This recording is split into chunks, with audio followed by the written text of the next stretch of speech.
ಹರಿಯೋ ನೀರಿನಲ್ಲಿ ಜೀಪ್ ಚಾಲನೆಗೆ ಯುವಕ ಯತ್ನಿಸಿರೋ ಘಟನೆ. ಕೊಚ್ಚಿಕೊಂಡು ಹೋಗ್ತಾ ಇದ್ದಂತಹ ಜೀಪ್ ಚಾಲಕ ಎಸ್ಕೇಪ್ ಆಗಿದ್ದಾನೆ. ಜೀಪ್ ಡ್ರೈವರ್ ಬಚಾವ್ ಮಾಡಿದ್ದಾರೆ ಸ್ಥಳೀಯರು. ಹರಿಯೋ ನೀರಲ್ಲಿ ಜೀಪ್ ಓಡಿಸೋದಕ್ಕೆ ಪ್ರಯತ್ನ ಪಟ್ಟಿದ್ದು ಬಹಳ ದೊಡ್ಡ ಅನಾಹುತ ಆಗ್ತಾ ಇತ್ತು. ಜೀಪ್ ಚಾಲಕ ಬಚಾವ್ ಆಗಿದ್ದಾನೆ.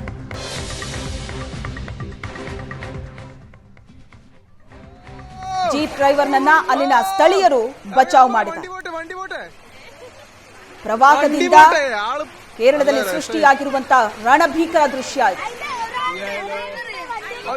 ಪಾಲಕ್ಕಾಡ್ನ ಪುದುಕೋಡ್ನಲ್ಲಿ ಯುವಕ ಜಸ್ಟ್ ಮಿಸ್ ಆಗಿದ್ದಾನೆ. ದೃಶ್ಯದಲ್ಲಿ ನೋಡ್ತಾ ಇದ್ರಿ, ಜೀಪ್ ಕೊಚ್ಕೊಂಡು ಹೋಗುತ್ತೆ, ಆದ್ರೆ ಚಾಲಕನನ್ನ ಬಚಾವ್ ಮಾಡಿದ್ದಾರೆ. ಜೀಪ್ ಇನ್ನೇನು ಮುಳುಗ್ತು ಅನ್ನೋವಾಗ ಚಾಲಕ ಆ ಜೀಪ್ನಿಂದ ಹೊರಗಡೆ ಬಂದು ಪ್ರಾಣ ಉಳಿಸಿಕೊಂಡಿದ್ದಾರೆ. ದೃಶ್ಯಗಳಲ್ಲಿ ನೋಡ್ತಾ ಇದ್ದೀರಿ, ರಭಸವಾಗಿ ನೀರು ಹರಿತಾ ಇದೆ. ಒಂದ್ ಕಡೆಯಿಂದ ಇನ್ನೊಂದು ಕಡೆಗೆ ಆರಾಮಾಗಿ ಜೀಪನ್ನ ದಾಟಿಸ್ತೀನಿ ಅಂತ ಯುವಕ ಆ ಪ್ರವಾಹದ ನೀರಿಗಿಳಿತಾರೆ. ನೀರಿನಲ್ಲಿ ಕೊಚ್ಕೊಂಡು ಹೋಗ್ಬೇಕಿದ್ದಂತಹ ಯುವಕ ಬಚಾವಾಗಿದ್ದಾನೆ.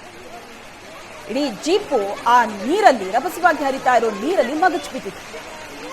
ಅದರ ಮಧ್ಯದಲ್ಲೇ ಹೇಗೋ ಡೋರ್ ಓಪನ್ ಮಾಡಿ ಯುವಕ ಜೀಪ್ನಿಂದ ಕೆಳಗಡೆ ಇಳಿತಾ ಇರೋ ದೃಶ್ಯ ಸ್ಥಳೀಯರು ಬಚಾವ್ ಮಾಡಿದ್ದಾರೆ. ಕೊಚ್ಕೊಂಡು ಹೋಗ್ತಾ ಇದ್ದಂತಹ ಜೀಪು, ಅದರ ಒಳಗಡೆ ಇದ್ದಂತಹ ಚಾಲಕ, ಆದರೆ ಚಾಲಕ ಬಚಾವಾಗಿದೆ. ಆತನನ್ನ ಕೈ ಹಿಡಿದು ಮೇಲೆ ಕೆಳೆದಿದ್ದಾರೆ ಅಲ್ಲಿನ ಸ್ಥಳೀಯರು.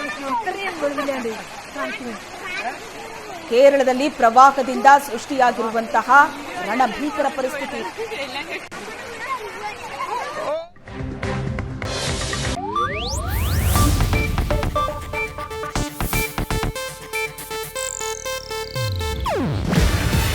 ಇದು ಏಷ್ಯಾನೆಟ್ ನ್ಯೂಸ್ ನೆಟ್ವರ್ಕ್ ಪ್ರಸ್ತುತಿ. ನೀವು ನೋಡ್ತಿದ್ದೀರಾ ಏಷ್ಯಾನೆಟ್ ಸುವರ್ಣ ನ್ಯೂಸ್.